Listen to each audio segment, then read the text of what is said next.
অনুষ্ঠান বাড়ির স্বাদে এই টমেটো চাটনিটা কি করে বানালাম চলো দেখে নাও। সিম্পলি ঠিক এই কটা উপকরণ আমার লাগছে।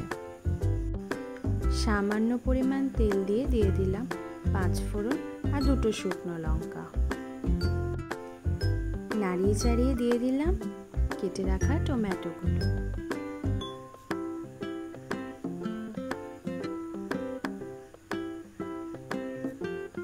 হলুদ লবণ দিয়ে কিছুটা ভাজা ভাজা হলে দিয়ে দেব 1 কাপ পরিমাণ মতো জল টমেটোটা সিদ্ধ হওয়ার জন্য।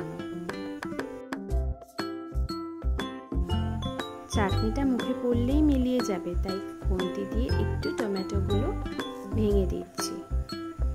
দিয়ে দিলাম 7-8টা কিশমিশ, দিয়ে দিলাম আন্দাজ মতো চিনি। বাড়িতে থাকা বাতাসা কিংবা মিষ্টির রসও দেওয়া যেতে পারে।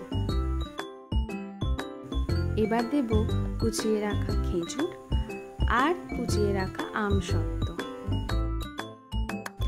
চিনিগুলো গলে গেলেই চাটনিটা ঠিক এই রকম স্টিকি স্টিকি ব্যাপার এসে যাবে।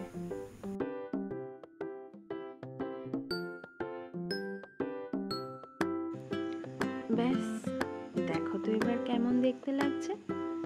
তোমরাও কিন্তু বানিও। গরম গরম পাঁপড়ের সাথে মিষ্টি মিষ্টি চাটনি দারুণ লাগবে।